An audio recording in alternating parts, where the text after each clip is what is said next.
Hello, everyone, and welcome to Police Off the Cuff, Real Crime Stories.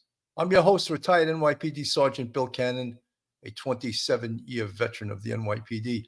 Today, we have a really unbelievable guest and somewhat out of our realm of criminal justice, but he happens to be running as an independent for President of the United States in 2024.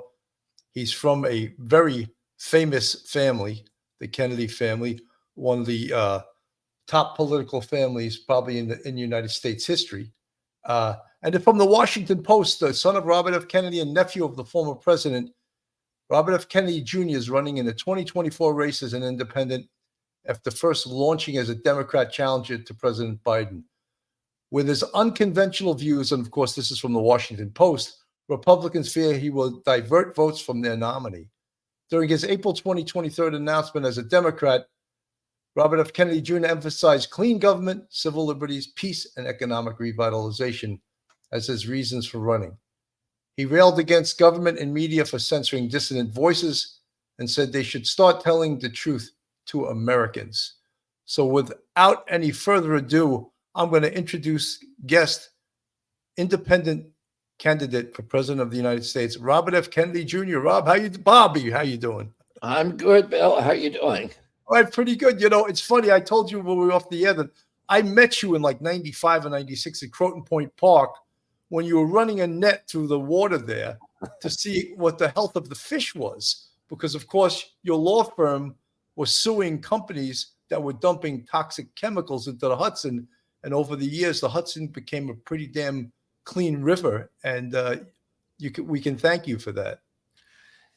Yeah, well, you know, I worked for 30 years for Hudson RiverKeeper and for the Waterkeeper Alliance. The Hudson RiverKeeper was this blue-collar coalition of commercial and recreational fishermen who mobilized on the Hudson back in the 1960s.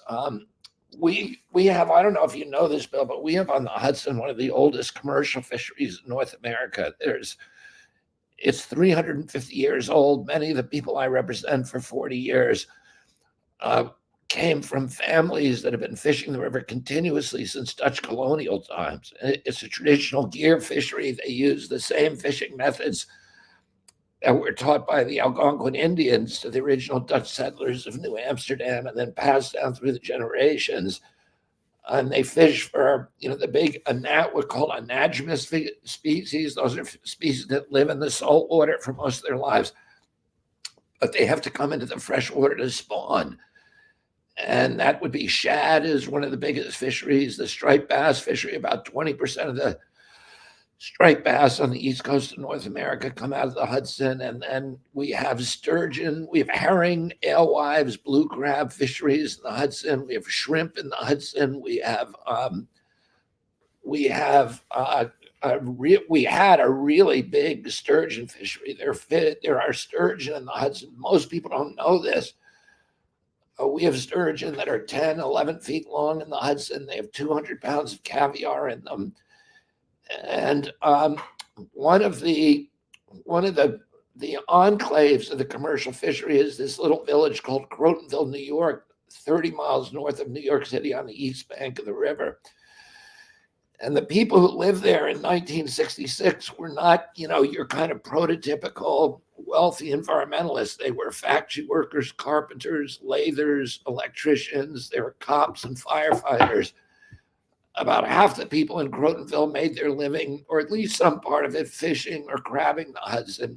And in 1964, 65, Penn Central Railroad began vomiting oil from a 4.5-foot pipe in the Croton Harmon rail yard. And the oil went up the river on the tides and it blackened the beaches and it made the shad taste of diesel so that the fishermen couldn't sell them down at the Fulton Fish Market in New York City, which you remember well. And all of the people in Crotonville came together in the only public building in the town, which was the American Legion Hall. But Crotonville, incidentally, Bill, had a very patriotic community. It had one of the highest mortality rates in our country during World War II. Virtually the entire male population joined the Marines the day after Pearl Harbor. And almost all the original members of the RiverKeeper, what was then called the Hudson River Fishermen's Association, were former Marines. They were combat veterans from World War II, from Korea, and some younger ones from Vietnam. And these weren't radicals. They weren't militants. They were people whose patriotism was rooted in the bedrock of our country. But that night they started talking about violence because they saw something that they thought they owned, which the Constitution of New York says the people of the state own the fisheries of the state, they own the waters of the state, they own the beaches of the state. They're not owned by the polluters. They're not owned by the government. They're actually owned by the people. Everybody has a right to use them. Nobody can use them in a way that will diminish or injure their use and enjoyment by others. And they saw their fishery that their parents had exploited for generations being destroyed by large corporate polluters over whom they had no control. And they had been to the government agencies, to the Corps of Engineers, the Conservation Department, and the Coast Guard, asking them to go and prosecute these polluters. And every time they were given the bum's rush. Richie Garrett, who was a combat veteran from Korea, and another Korean War vet named Art Glauca. He was an airline pilot for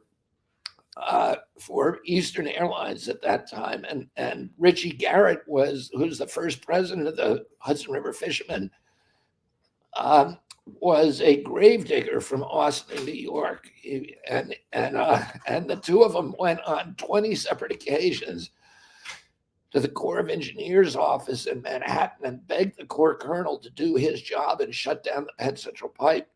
And the Corps Colonel finally told them in exasperation, these are important people. He was speaking to the Penn Central Board of Directors, who were really big shots in New York State.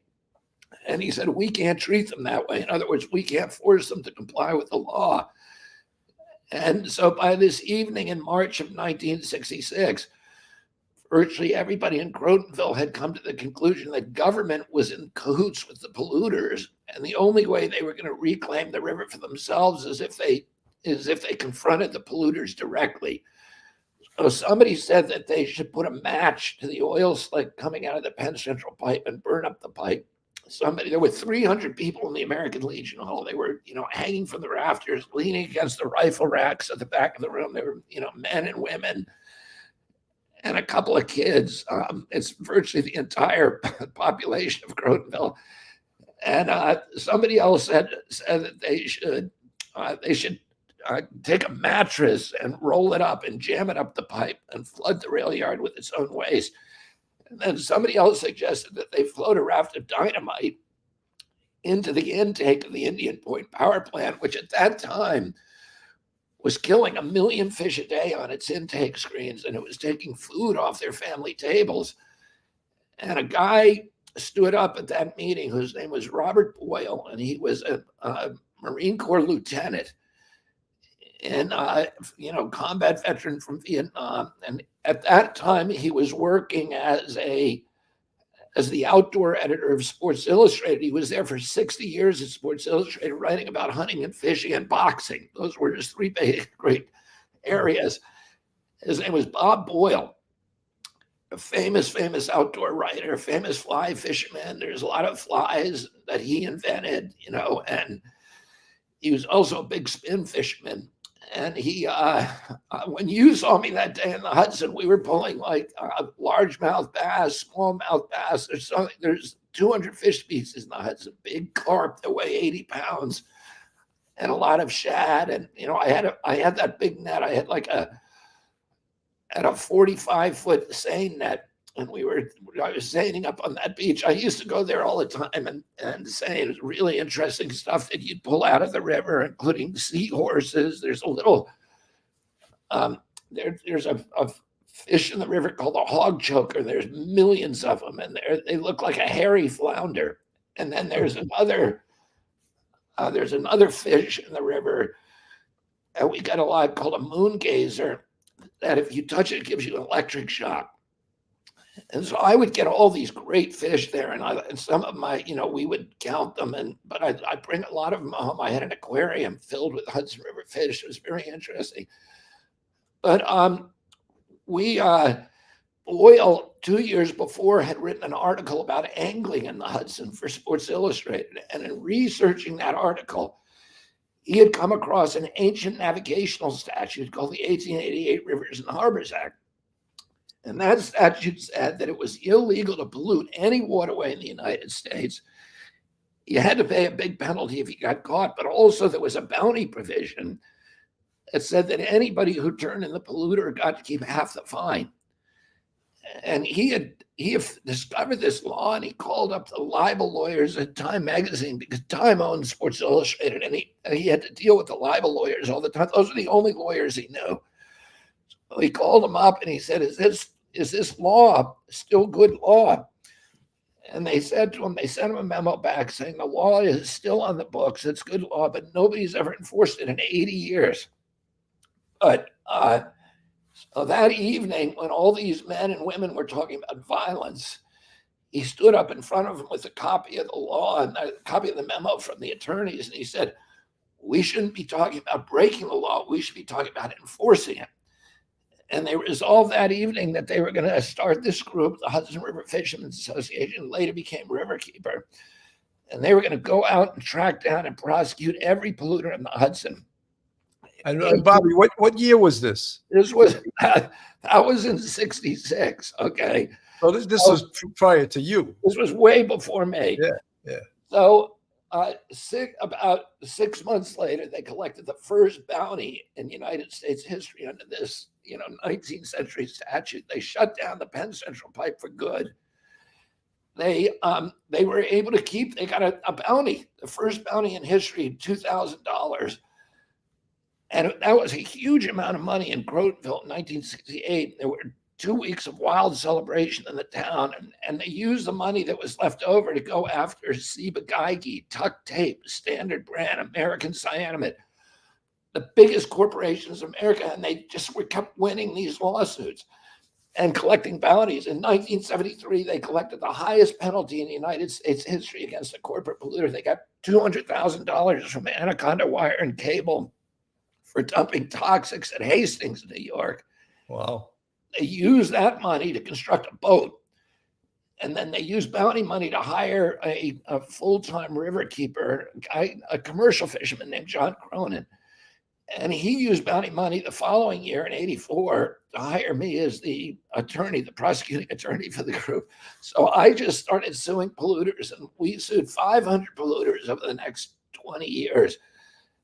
We forced polluters to spend about $5.5 billion remediating the river. And today, the Hudson is an international model for ecosystem protection. You mentioned how polluted it was earlier on. It caught fire. It changed color every week, depending on what color they were painting the trucks at the GM plant in Terrytown. It was dead water, zero dissolved oxygen for 20-mile stretches north of New York City, south of Albany. Today, it's the richest waterway in the North Atlantic. It produces more pounds of fish per acre, more biomass per gallon than any other waterway in the Atlantic Ocean north of the equator. And it's the last major river system left that still has strong spawning stocks of all of its historical species of migratory fish, like the striped bass.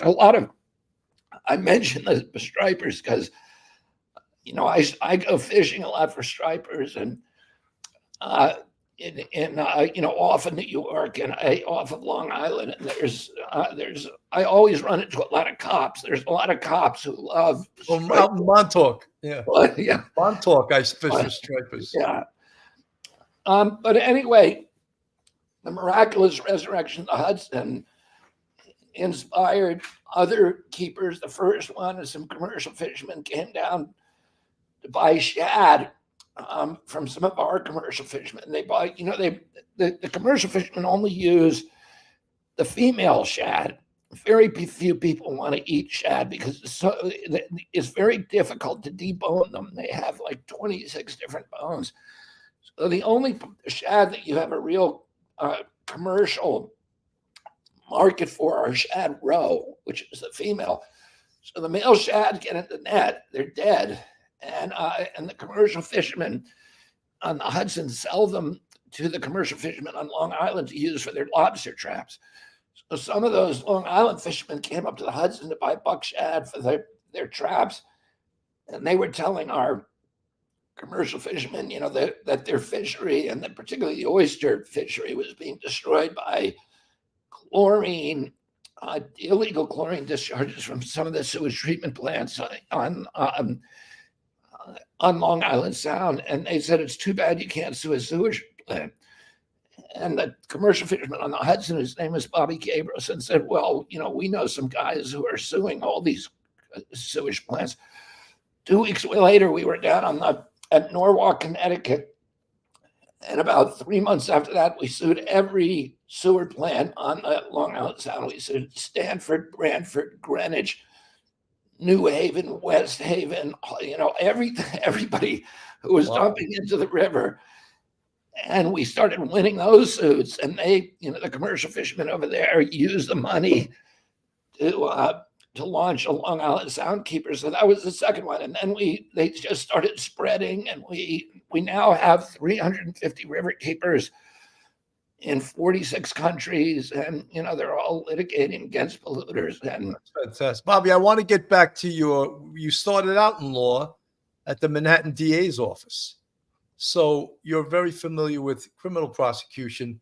And I wanted to just get to, what's been a big problem, not just in New York, but throughout the country. And that's the defund the police situation that has resulted in really police departments their morale being just decimated.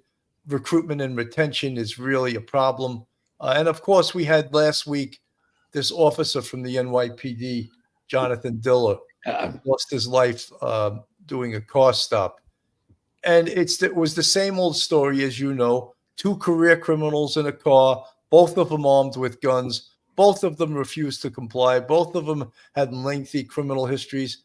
And I think police departments are getting sick and tired of the policies that they have to work in this environment, and they're not protected by the politicians that are making these laws. Your thoughts?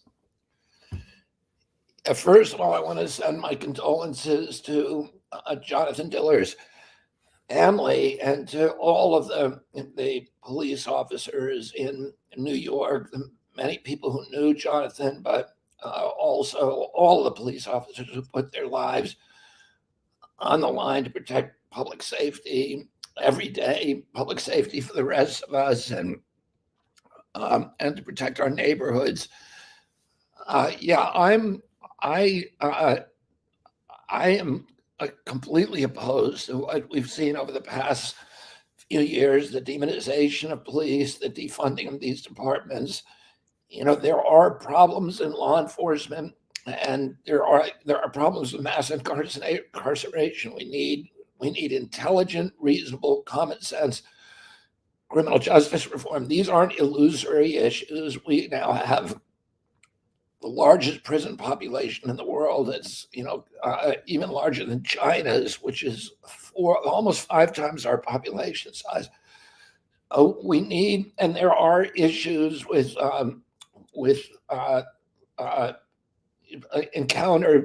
very, very troubling encounters between minorities and police. But we need to deal with those issues in an intelligent, common sense way. And demonizing police officers is not the way to do it.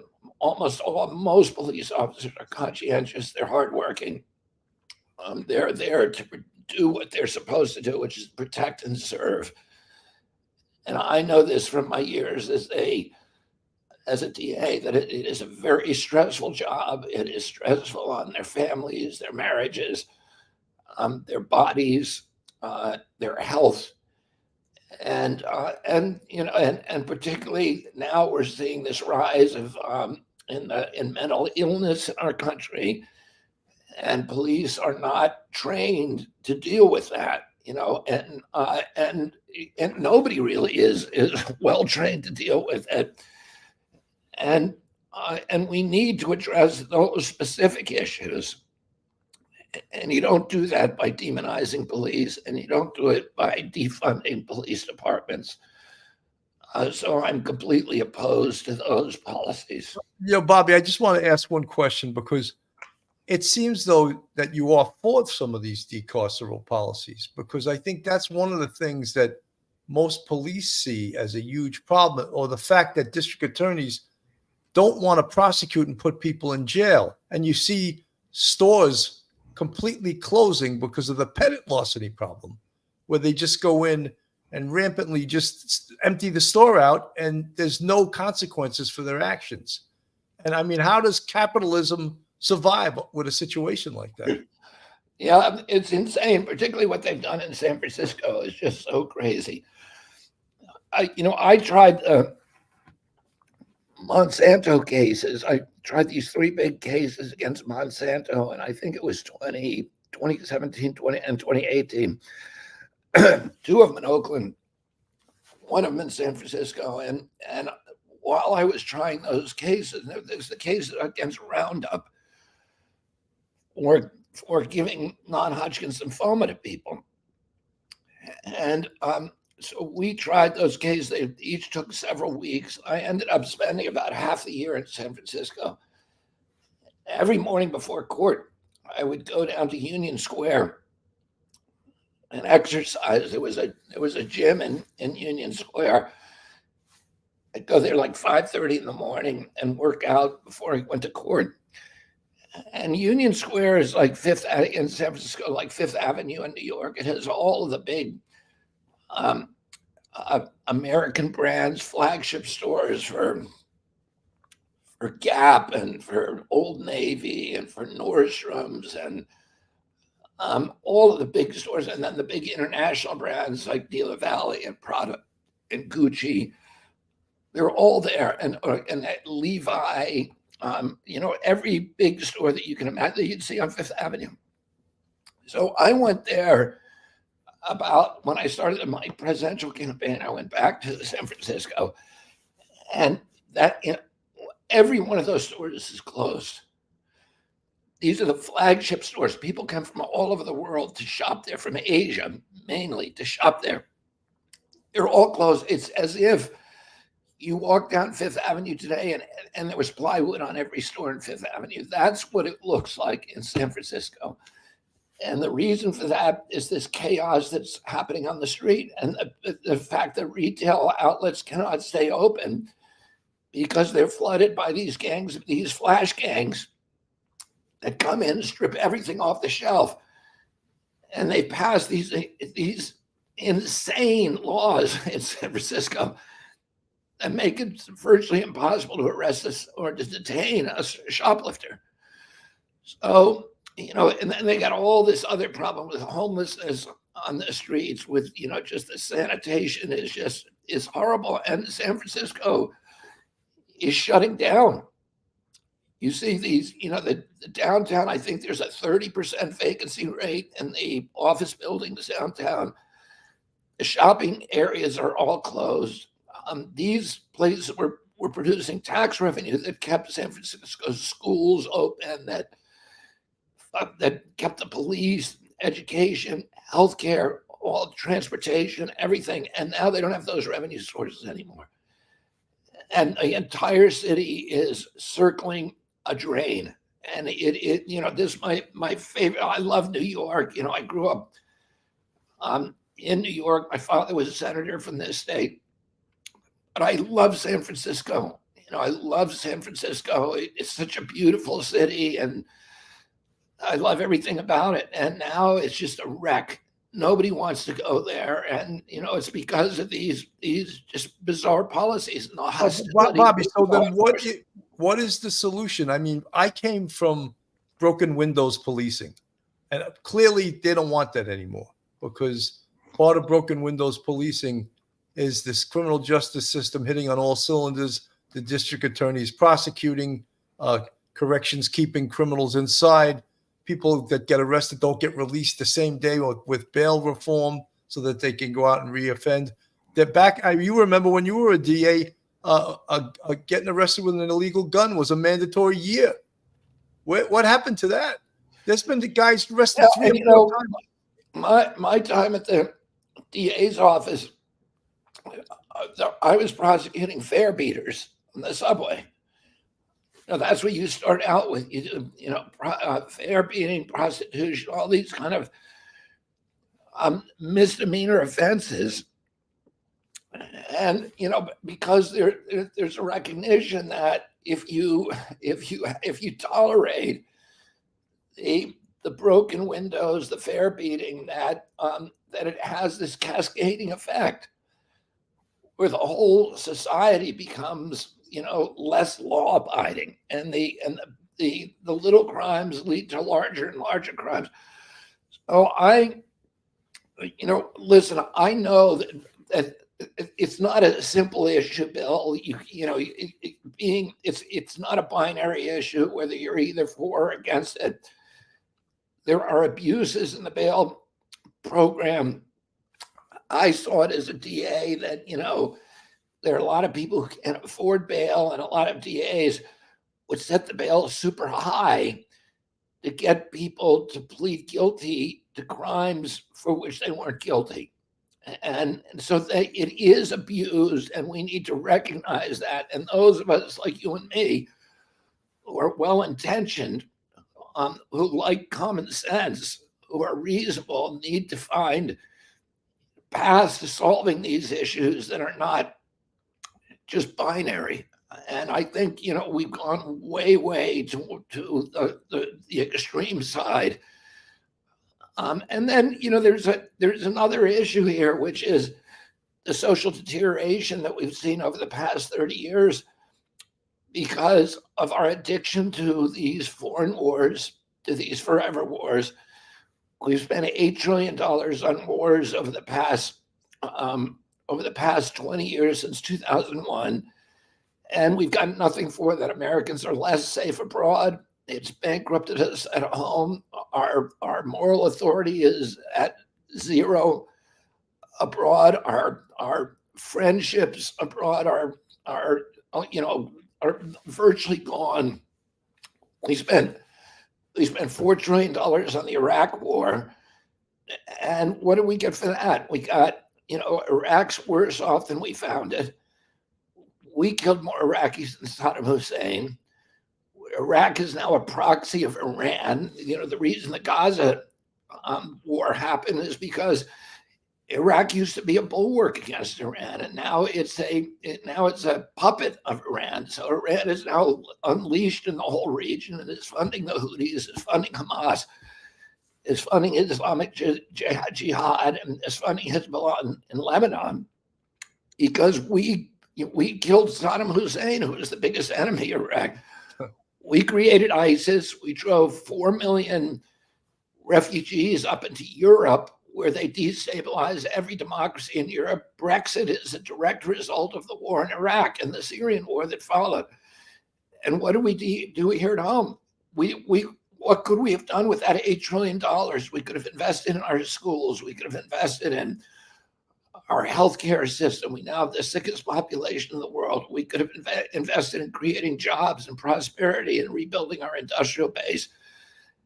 And our infrastructure was all neglected. And, the police are shouldering that burden of 20 years of neglect. I tried to hold the whole thing together, instead of a social contract, they're trying to hold it together with law enforcement, and it just doesn't work. It's an impossible task that we're giving them. Well, Bobby, even the head of the FBI said that this country is in danger based on all of the people that came through the border that were unvetted, unknown, unidentified. And the front line in this next war, which could be a terrorist war, is going to be fought by law enforcement, because these people that have been untracked are all over this country. They're not just in one area. I mean, there's another issue, of course, that we couldn't solve it all on this show. Well, listen, I've been down to the border in the last couple months 2 times. I spent 3 days in Yuma and then another 2 days in Tucson, and meeting with law enforcement officials, meeting with the Border Patrol, meeting with law enforcement on both sides of the border, also local ranchers, hospital officials, rape center officials. And it's a humanitarian catastrophe that we have started. It's the Biden administration did this. And I'm no fan of Donald Trump, but the day the Biden administration came in, it opened the borders. And we've now had 9 million people come across illegally. 9 million people. I'll tell you, Bill, when I watched, my first night I went to the border just south of Yuma, and I stayed there between 2 a.m. and 4 a.m. I watched 300 people walk across the border, and they were brought there on big white buses, brand new, by the Sinaloa drug cartel, a Mexican drug cartel. It is now advertising all over the world that it can get anybody they want into the United States for $10,000 or $15,000, depending. And the people fly into Mexico City. The cartels get them an internal visa in Mexico, and they put them on a local flight to Mexicali. The cartels pick them up. There's a parking lot there filled with these big white buses, 55 people on a bus. They bring them up to the border in Yuma, and there's a big hole in the border that was left there because the wall was not completed there. And they just walk across. And what does the Border Patrol do? President Biden got rid of the two policies that would have allowed us to keep them out. One is it turned the catch and return policy and adopted instead a catch and release policy. They come across, they all know exactly what's going to happen because they've seen the whole the playbook on their TikToks or YouTube. Where and by the way, you think when you think of the border, you think, oh, there are Mexicans coming across, there's people from El Salvador, Honduras, Latin America. No. The whole night, I watched 300 people come across. Only 2 of them were from Latin America. The first 110 were all from West Africa, young men of military age from West Africa. I didn't talk to them because they had already come across and the Border Patrol was processing them. The next groups, I talked to every single person as they came across, like 120 people. And they were from Azerbaijan, Kazakhstan, Tajikistan. They were from India, Nepal. Most of them were from China. And I asked them, why are you coming here? And they all said, we're coming for jobs. Well, you can't do that. If you want to come for a job, you have to wait in line. The only way legally, but the Border Patrol is told you can't arrest them. There are 9 Border Patrolmen who have killed themselves over the past year because they're so demoralized. They're being told not to do their jobs. The Border Patrol, when they come across, it fingerprints them. If they do not have a critical record, what happens? The Border Patrol brings them to the Yuma airport and puts them on a plane to any destination they want to go in the United States. They give them a court date for the asylum courts that's 7 years in the future. 7 years. And then they put them on a plane wherever the person says, Minneapolis, Pittsburgh, New York, Boston, San Francisco, you get a plane. If you don't have the money for that plane ride, which a lot of them don't because the drug cartels rob them before they come across, the Border Patrol, the U.S. Border Patrol, pays for their ticket and then gets reimbursed by FEMA. 9 million people coming across this way. They come to New York, and I can go out on the street right now and see people who are, in that. It's not a good thing for them. They come here, they don't have working papers. They're taken advantage of by predatory employees. Here in New York, the construction firms, some of the unscrupulous ones are hiring them.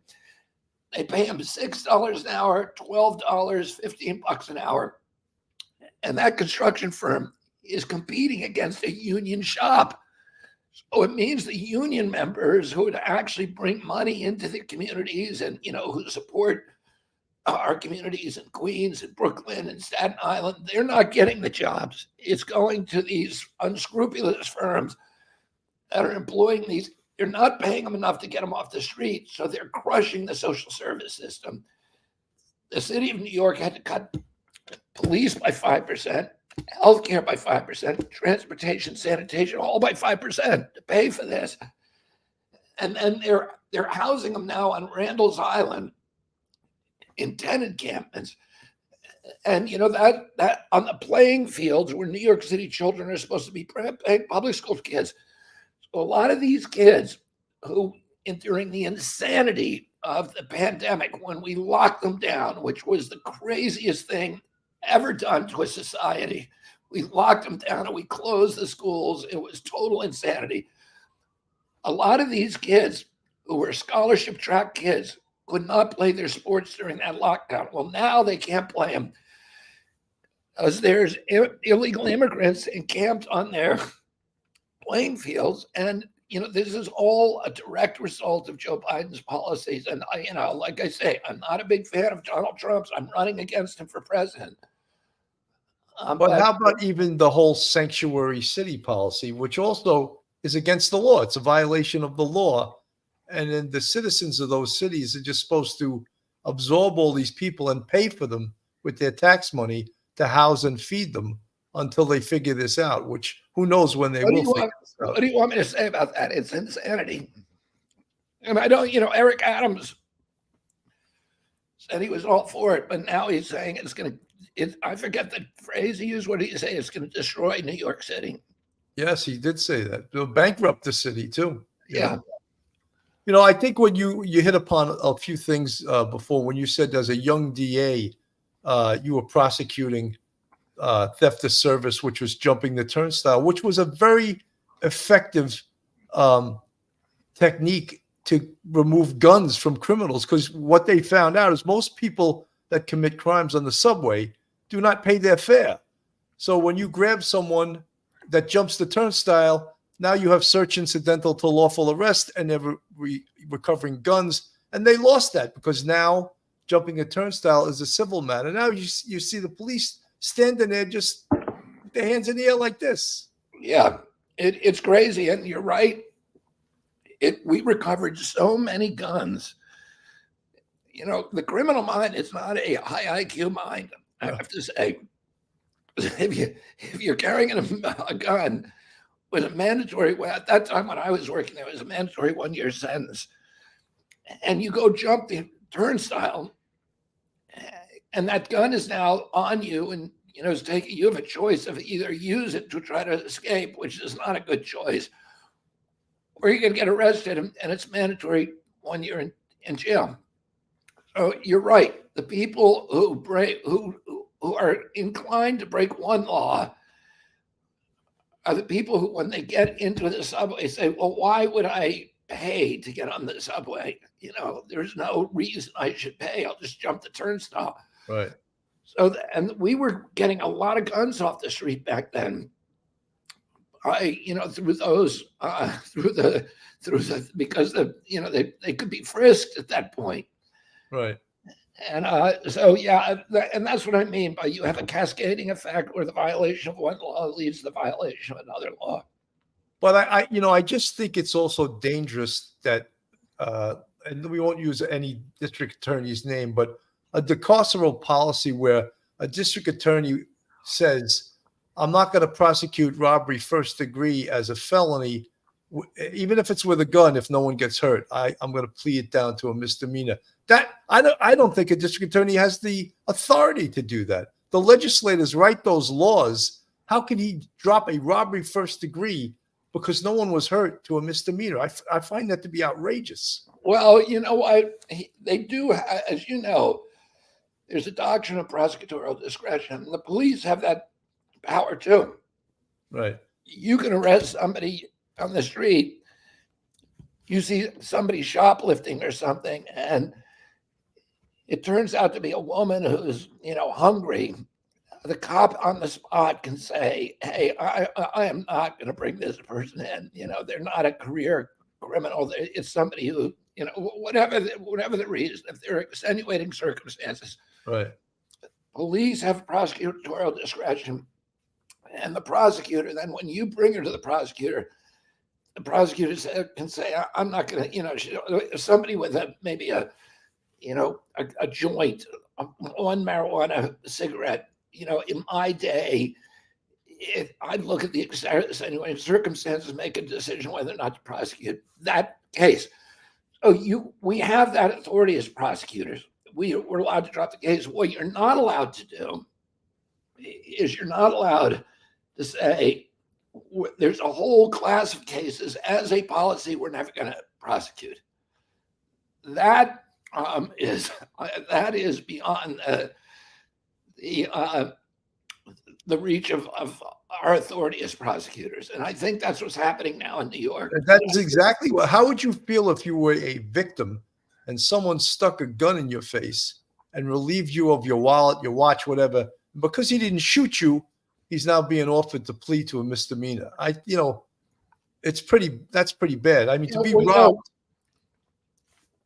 I announced my vice president last week in Oakland, right, which is part of the San Francisco ecosystem. And my son came up with his wife, who's Amaryllis Fox Kennedy, who's managing my campaign. She's a former CIA clandestine officer in the CIA. And they drove up with their kids in a minivan, and they were staying at a hotel. And twice they came out, and everything they owned that was in that car was on the sidewalk. And somebody had been in that car and gone through everything and taken everything they owned out and stacked it to make sure that they could do the whole car. People warn you now when you go to San Francisco, do not lock your car because it is getting broken into. And right. You just don't leave anything in it and you'll be okay unless you come back and there's somebody sleeping in it. But hey, that was New York in the 80s. Remember, no radio signs on the cars? Yeah. It's already been stolen. No radio. Like, you think the criminal can read? I don't think so. I remember when I was living on 88th Street, when I was in the DA's office, and I had a Pontiac Ventura, and I had the battery stolen 4 times in 2 weeks during that period. That's the worst when it's cold out and you go and turn the ignition and there's no sound. You're like, oh no. That's happened to me too in New York City. Bobby, I know you got to leave soon, so I just want to put this on the screen. Get it up on the screen there. If anyone wants to contribute to Robert F. Kennedy's run for president as an independent, you can go on his website, kennedy2024.com, and they'll direct you to how you can donate to his campaign. I think it's great that we have a third-party candidate because this two-party system doesn't give you much of a choice. Bobby, I know you have to leave in 45 minutes, so I'm going to give you your final thoughts. And I want to thank you ahead of time because I know you're a busy man. Thank you so much for coming on the show. It was very enlightening. I can't imagine you could tell some stories. What do they say? No, you got the blarney. I'd love to come back and talk to you some more, Bill. People say to me all the time now, because I'm going on TV all the time, and they say, well, aren't you going to be a spoiler for President Trump? I'm now beating President Trump and President Biden among young people under 45 years of age. I win. And among independents, I win. And the independents are now the biggest voting bloc in this country because, this is the first presidential campaign in American history where independents are the biggest voting bloc. Independents represent 43% of the electorate now versus 27% for Democrats, 27% for Republicans. And I win in there. I win among in a 3-way tie with Hispanic voters. And I win decisively among mothers who have kids. So mothers who have kids at home, mothers of children who are under 18. I'm 20 points ahead of anybody else with that cohort.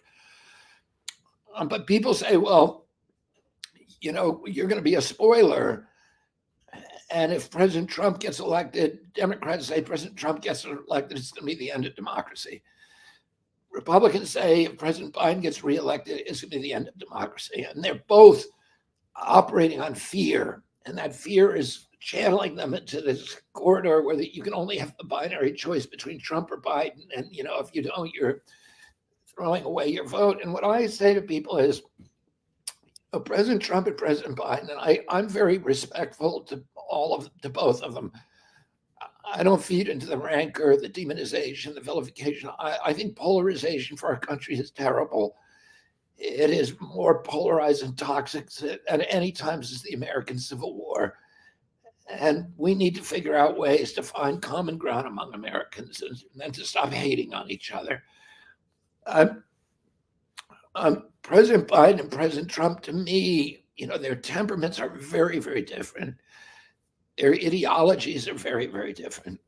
Their rhetoric are very different. But if you actually look at the policies that they're focused, where they're really different, are really just the culture war issues. They're abortion, guns, and the border, which are, by the way, all important issues. But they're not existential issues. They're really important, but they're not existential. The existential issues, in other words, the issues that could actually destroy our entire country, are number one, the debt. $34 trillion debt. We're now paying more on the service of the debt than for our defense budget. Within 5 years, 50 cents out of every dollar collected in taxes will go to service the debt. That's not sustainable. Who ran up the debt? President Trump and President Biden. The two of them in just 4 years, the two of them ran up higher debt than all the presidents since George Washington combined. Another existential issue, the chronic disease epidemic. 60% of our kids are now sick. When my uncle was president, 6% had chronic disease. Those are neurological diseases like ADD, ADHD, speech delay, language delay, tics, Tourette syndrome, narcolepsy, ASD, autism. Autism has gone 1 in 10,000 in my generation to 1 in every 34 kids today, my kids' generation. That's not sustainable. Autoimmune diseases like rheumatoid arthritis, juvenile diabetes, which all appeared suddenly in 1989. Juvenile diabetes, when I was a kid, a typical pediatrician would see 1 case in their entire career. Today, 1 out of every 3 kids who walks through their office door is either pre-diabetic or diabetic. And nobody is asking about this. President Trump has never raised it. President Biden has never raised it. It's the biggest thing. We're paying more now for diabetes than our entire defense budget. The total we spend on all chronic diseases is $4.3 trillion, which is more than 4 times our entire defense budget. That is existential. The other existential threats, the polarization in our country, which President Biden, President Trump can't do anything about. They're feeding into it. They're not doing anything about it. And all of these other issues, the addiction to foreign wars. President Trump was great in saying, yeah, he's going to end the foreign wars, but then he brought John Bolton in, who's like the swamp creature, who is the architect of foreign wars. That's what he calls. So all of these really important, and also AI. AI is existential for this country. And, it has incredible promise, but there's a terrible, terrible peril. We all know the government lies to us all the time. The government lies. Everybody now knows that. When my uncle was president, nobody believed the government lies. So today, if you don't know that the government is lying to you, you're not paying attention. But what if the government can lie? And look how they lied to us during COVID. But what if the government lied so convincingly that nobody could ever detect? That's what AI is going to do. It's going to allow them to actually warp our reality and to brainwash us and to manipulate us. And it really is dangerous. and China's going to have it. And nobody in our government today, you got a couple of really old men who don't even have any concept of what's happening, and they don't seem to care about this future. So, these are existential threats. And the reason President Biden, President Trump can't do anything about it is because these are all problems that are the result of the corporate capture of our government, this corrupt merger of state and corporate power. And it has put the CIA under control of the military contractors. It's put the pharmaceutical industry in control of NIH, CDC, and FDA. The DOT is in control of the railroad industry. The USDA, the Department of Agriculture, is under control of the food processors and the big ag. And all of that whole system of corruption just spits out bad policies. Inflation, war, chronic disease, they all depend on it. BlackRock owns all the pharmaceutical companies, and it also owns all the food processors who are making us sick. BlackRock owns the military contractors, General Dynamics, Northrop Grumman, Boeing, Lockheed, and it also, who are destroying Ukraine right now, it also has the contract to rebuild Ukraine. So it's one of the biggest donors to both Republican and Democratic parties. So you have this system that just spits out bad policies. And unfortunately, President Biden, President Trump are part of that system. They are the offspring of that system, and they can't change it. We need somebody in there who's going to unravel that capture, that corrupt merger of state and corporate power. And that's what I've been doing for 40 years. I've sued every one of these agencies. And when you sue them, you get a PhD in corporate capture and how to unravel it. And, that's what I'm going to do. So if you want more of the same, we already know what President Biden and President Trump are going to do because we live in it today. That's the place we're living. What they gave us for their 8 years. Right. If you want more of that, vote for them. If you want a complete change, you should vote for me. That's my pitch, Bill. Well, that was wonderful. And I put Kennedy2024.com on the screen. So as you guys could go on the website, you can donate to Robert F. Kennedy Jr.'s campaign. It's just Kennedy24.com. Okay, Kennedy24.com, not 2024.com. Thank you so much, Bill. Really fun. Thank you so much for coming on the show. And we went over a little bit, but that was great. Okay, I had fun. Thank you. Have a successful rest of your campaign. We'll be rooting for you. Thank you so much, my friend. Take care now. Folks, thank you so much for tuning in. I'm Bill Cannon from Police Off the Cuff, Real Crime Stories. Have a great day, everyone. God bless. One episode just ain't enough.